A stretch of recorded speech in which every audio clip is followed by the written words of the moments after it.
Hello and welcome back to my channel. First of all, I want to say thank you very much for the views on the last video, the fantasy football team video. That is now my most viewed video on this channel. I know it's not much, but it's honest work. Thanks. So today I'm going to be doing my Premier League predictions for the upcoming 2021-2022 season. Now, I've held off on making this video. I want to make it just before the league starts, basically, just so I have a better idea of how teams are going to be lining up, whether they make more transfers, this, that or the other. Now, I'm just going to say, if you get annoyed at where I put your team, don't, because I'm going to get this wrong. So if anything, if I predict where you think your team should be, that's a bad thing. Did I say that right?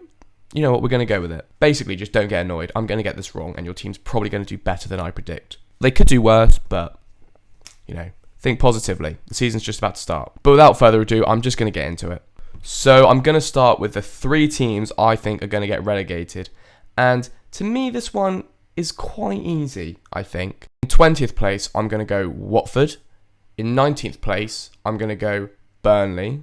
And in 18th place, I'm going to go Norwich. Now, the reason I've gone for these three teams there is just because I haven't quite seen the investment from these three teams as I have the other teams that could get relegated. Watford have made a few signings. They've got this French centre mid.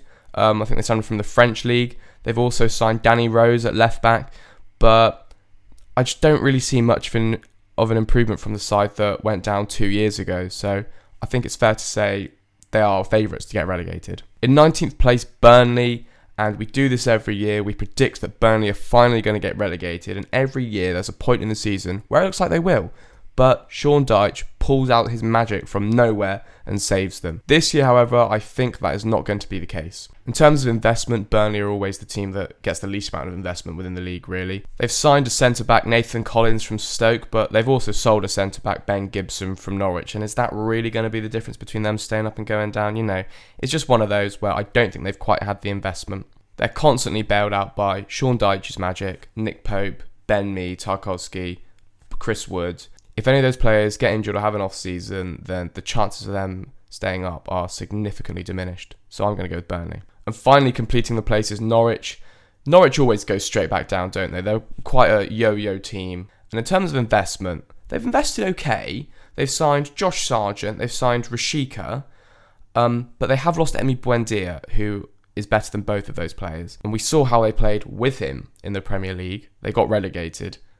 Without him, I just can't see them staying up. But I haven't tipped them to finish bottom like I was originally. I think they're just going to go down in 18th place. In 17th place, I'm going with Southampton. Now, I was originally going to actually put Southampton to get relegated because they've lost Danny Ings. They played horrendously towards the end of last season. I don't actually have faith in Hasenhüttl. I think he's actually one of the most overhyped managers in the league. But they have just signed Armstrong from Blackburn as a Danny Ings replacement, and I think he's going to be quite good in the league. I think he's going to score them some goals. I think ultimately he's going to be the difference between them getting relegated and them staying in the division. As of now, they have kept hold of Ward-Prowse. Aston Villa did bid on him and the bid was rejected. So it could hinge on if Ward-Prowse goes or stays as well, because he played every minute of last season. And without him, what are Southampton going to do? I just don't know. They've signed Theo Walcott on a permanent deal from Everton, but is Theo Walcott really the player that's going to keep you up? He hasn't shown me anything since being at Southampton to suggest that he's going to do anything with them this season, but I'll have to be proven wrong. I really like Theo Walcott. Please prove me wrong, Southampton. Please. In 16th place, I've got Brighton. Now, Brighton are an interesting team because they're obviously good at football. Like, their play is good and Graham Potter sets them up well. However, they just cannot score. They just can't do the ultimate thing, putting the ball in the back of the net. And if you look at the XG stats from last season, they're a meme at this point. Everyone knows it. It's not insightful analysis. It's just obvious. Now, what surprises me is that Brighton haven't gone all out for a great striker, because if I'm Graham Potter and I'm looking at last season, they need a striker more than anything, don't they really? They've signed Mwepu, but he's a centre midfielder, so I'm not really sure what they were doing with that one. I thought they could have spent those funds on a striker or bought him alongside a striker.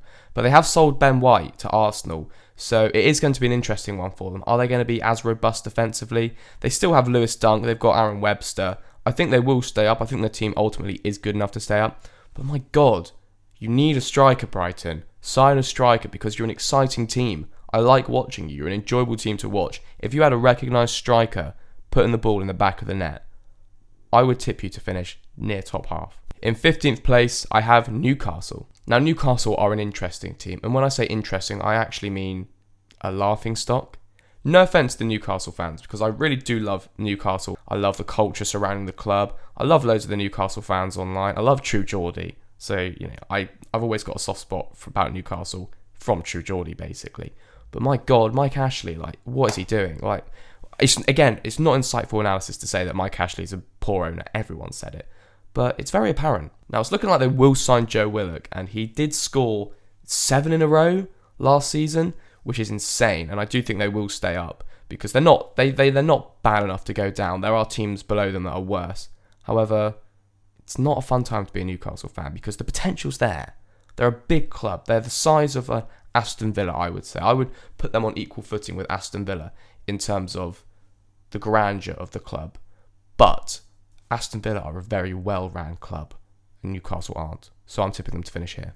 Just above Newcastle in 14th, Brentford. Now, I'm tipping Brentford to have a fairly good season considering the size of the club. I do think that they will do okay. I do think there'll be a sort of a mid-level finish. And the reason being is that they're such a well-ran club. Their signings, their transfer business is all done very statistically. It's done on ratios to do with the size of the transfer fee in comparison to the stats that those players are putting up.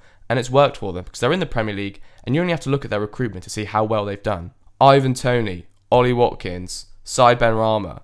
These are all players that they bought significantly cheaper and just skyrocketed their market value because they knew they had a player in there. I'm predicting some standout seasons for some of these Brentford players. I do think Ivan Toney is going to score 15 goals this season. I do think he's going to have a good season because he's a brilliant player. They've signed the new centre-back, Ayar. I do not know how to pronounce his name, from Celtic. And they've also signed Yoan Wissa, who's an attacking player from FC Lorient. So I think they have invested well. And obviously, looking at their track record, these players are going to play well for them. I just have the faith. Players that Brentford signed, to me, are already underrated because Brentford have such a good track record. So I'm going Brentford 14th. In 13th place, I'm going Wolves. Now, Wolves are an interesting one because they've got a new manager. They're all a bit up in the air at the moment. They lost Jimenez for a large part of last season, and he's coming back from a horrific hand injury. So it is kind of going to be a bit of luck as to where they finish. It really does depend on all these new factors. In terms of signings, they haven't signed anyone revolutionary. They've signed Trincao from Barcelona. It's going to be an interesting one to see Wolves. I think they're going to be one of those teams that doesn't overachieve, doesn't underachieve. They just finished 13th because they've got a very good team. They have heavy investment into them. So I don't think they'll go down at all. But I don't think they'll do much in the league. So 13th is a pretty standard place to finish for Wolves, I'd say. In 12th place, I've got Crystal Palace. Now, Crystal Palace, again, another interesting one because they're a side that are going through some big changes at the moment. They've got a new manager, Patrick Vieira, and they made some big new signings. They've signed Mark Gurhey from Chelsea, and they've also signed Michael Olise from Reading. Both look to be very promising, very good signings. And again, from Crystal Palace's track record, you have to say that this looks like it's good recruitment. Now, it must be said that the injury rate is huge. And without that, they could have been pushing for a top half finish. But, of course, he's done his Achilles. He's going to be out until at least 2022, which is terrible. I love Eze. He's a great guy. And I really want him to do well. And this injury, right at the end of last season, is just awful. It'll be interesting to see how Elise and Guehi do, but I'm looking forward to it. I am. 11th place, I have Leeds. Now, a lot of people are tipping Leeds to have second season syndrome, in which they do significantly worse than they did in the first season after being promoted. But Leeds are a very good team. They're a very exciting team, and they've got a lot of good players in that team. So I think they're going to have a comfortable mid-table finish. If you told me that Leeds will finish 8th or 7th, I wouldn't be shocked. I'd be pleasantly surprised because I think there are just too many teams better than them, which will finish higher than them. But they're a good side, Leeds. 11th is a solid finish for them. And I love watching them. They're so exciting to watch. You just know when Leeds are on, it's going to be box office. So I'm looking forward to seeing them in the division next year. And hopefully we can see some more good football from them. Now, into the top half, we have 10th place. I'm going with Everton. Now, this is a controversial one because Everton fans like to set their sights a little bit higher than 10th, as they should because they're a huge club. But they finished 10th last season with Carlo Ancelotti. He's gone to Real Madrid. And they have Rafa Benitez, ex-Liverpool manager, which is a very interesting choice. But they haven't really strengthened their side, I don't think. They have suspended a first-team player as well, pending a police investigation. I'm not going to say who it is, because we don't know who it is. But A first team player being suspended pending a police allegation, that is going to impact the team, isn't it? In terms of signings, they've signed Damari Gray, they've signed Andros Townsend, and they've signed Asmir Begovic, all for a combined fee of like 1.5 million, which is very good business in terms of having them as squad players, but they haven't signed anyone else on top of them, and I don't think Damari Gray, Andros Townsend and Asmir Begovic are going to be game changers. I don't think they're going to be the players that will push them from that 10th place that they finished last season and increase their chances of finishing in Europe. I don't. Is the investment there? I'm not quite sure. I don't think that Everton have had the summer that they could have done. In 9th place, I'm going with West Ham. Now, I'm really sorry to any West Ham fans that are watching this, but I don't think you're going to do as well as you did last season, and there are a few reasons for that. Number one, fans are back in stadiums, and I do think that not having fans in stadiums actually benefited West Ham last season. I think there's always a lot of pressure on the West Ham players because, again, such a big club, but always seem to underachieve, and the fans do like to get on the backs of the players, the owners, the managers in stadiums. We've seen it all before. Without those fans there's a lot more freedom for those West Ham players to play, I thought. But fans will be back, and West Ham will expect more of their players. They will expect to be challenging for Europe, as they should, because they're a big club with good investment.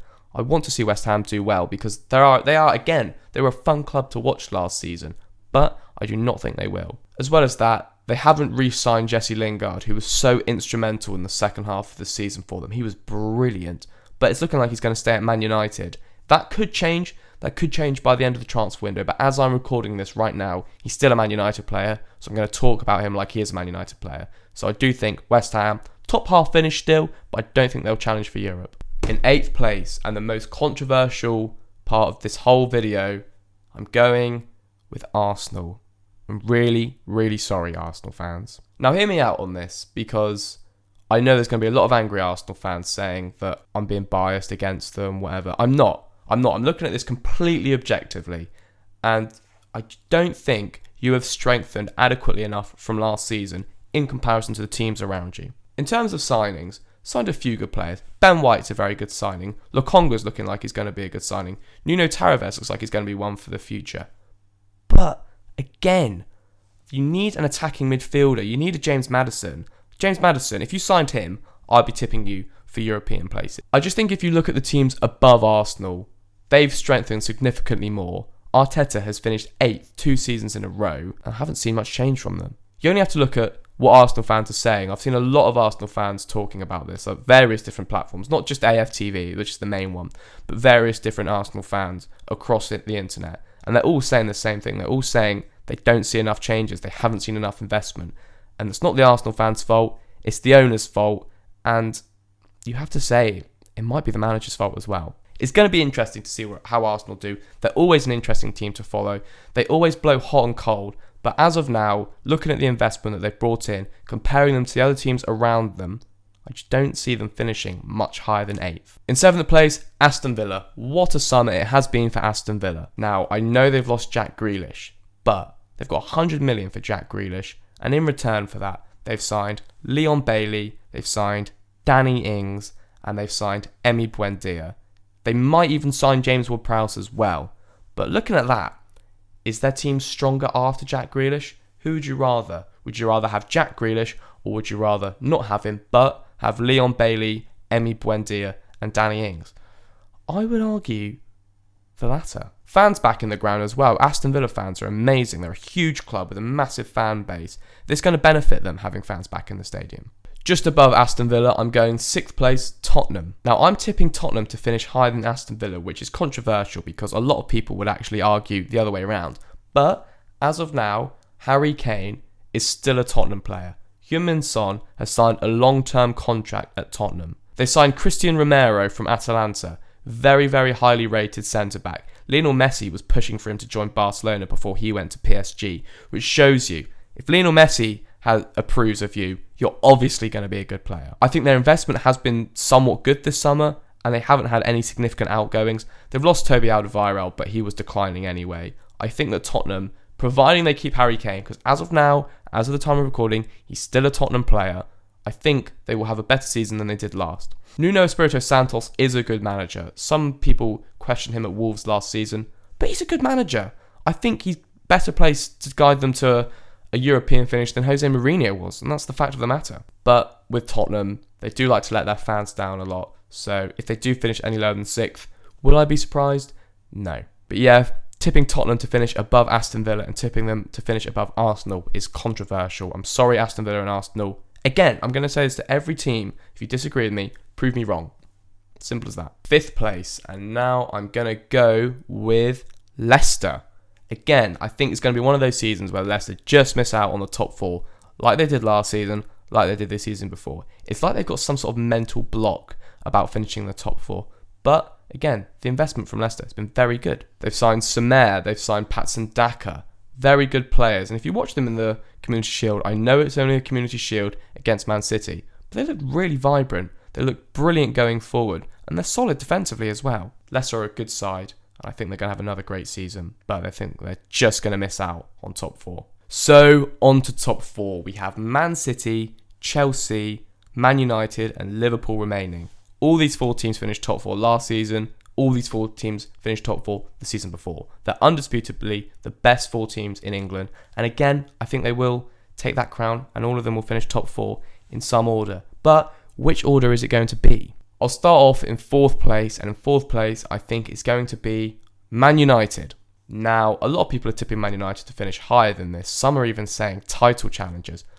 But as of recording, they haven't signed a mobile defensive midfielder that's good on the ball, that's good at breaking lines. And that's what they need. They have signed Jadon Sancho and they have signed Rafael Varane, which are 2 players that I think are going to significantly bolster their team. They're a great team, and Ole Gunnar Solskjaer has got a new contract. I think he's going to take them far in cup runs, FA Cups, Champions League, League Cups, whatever. But I just think in the Premier League, they will miss that defensive midfielder. They will. Could sign one before the end of the transfer window, and that would significantly change my opinion. But as of now, 2 days before the season starts, they haven't. So I'm going to go with 4th. Again, it's one of those. These 4 teams could finish any combination of each other. It's just one of those, isn't it really?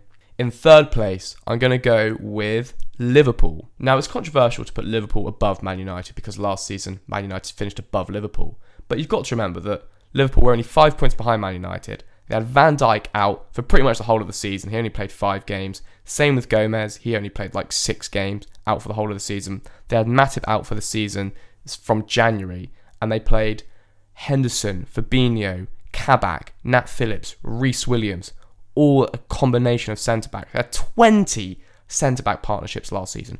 Insane. An insane amount of injuries they had. It was ridiculous. The fact that they still finished 3rd, only 5 points behind Man United. You cannot tell me if they didn't have Van Dijk, Matip or Gomez, just one of those players in there, they wouldn't have finished above Man United and finished 2nd. So yeah, Liverpool 3rd. I think it's a fair enough place to put them, so long as they can keep their good players fit with the combination of Gomez, Van Dijk, Matip and Konate. They'll be able to load manage a lot better, and I don't think anything like last season will happen again because that was just that was a freakish season for them. The fans are going to have to be in full voice as well because Liverpool without fans are a lot worse than Liverpool with fans. 6 home losses in a row last season proves that, doesn't it really? It was awful. And they still finished 3rd, just 5 points behind United. They just won 2 of those games, they would have finished above them. It's one of those. But we'll see. So, we have Chelsea and Man City left. Which team have I tipped to finish first? Well, the team I've tipped to finish 2nd is Chelsea.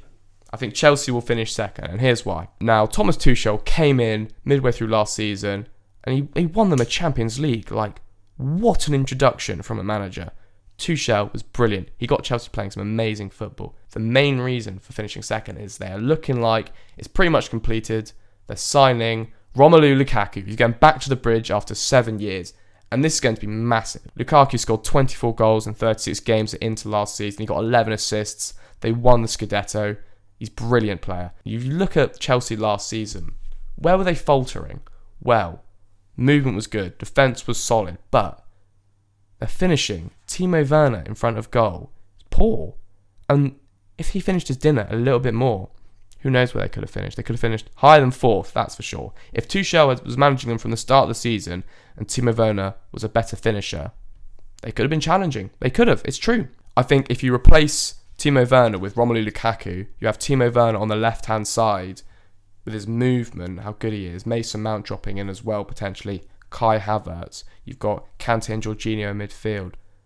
This is an amazing team that we're going to be watching next season. And finally, the winners of the league. Everyone's predicting them to win the league pretty much. It's Man City. Now, Man City, they've got the best squads. They've got one of the best managers. They've just signed Jack Grealish for 100 million. They're trying to sign Harry Kane for another 100 million. It's just ridiculous. The riches they have to be favourites to win the league. You have to predict them to finish first. I think Chelsea are the Premier League's best bet of Man City not winning the league. Liverpool could string a few results together and try and challenge, but you don't know which Liverpool you're going to get at the moment, really, because last season was so hot and cold. Providing they keep the players fit, they could challenge, but Man City's squad is just utterly insane.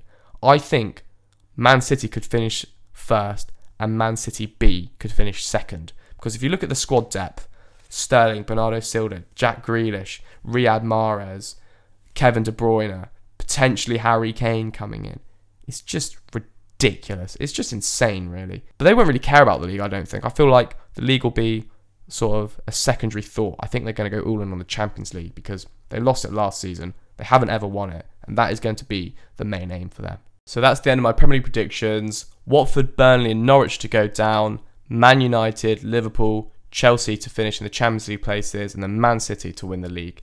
It's not a groundbreaking prediction, but that's how I see it. Arsenal to finish 8th is an interesting one. It's going to get a lot of hate. Aston Villa to finish 7th, that's a big one. But to finish below Spurs, again, another big call. But we will see at the end of the season if I'm right. And will I be right? No, I won't. I'll be wrong on many accounts. But that's the fun of predicting things. If you could predict the league bang on, it wouldn't be enjoyable, would it? The way I've done this as well is I haven't watched any other Premier League predictions. I don't want any outside influence.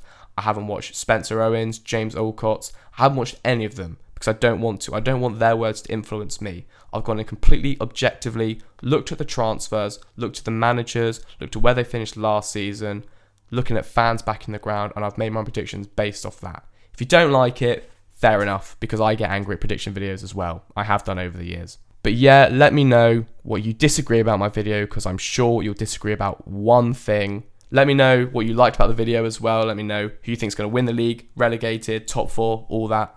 Subscribe if you haven't, and I'll see you for another video soon.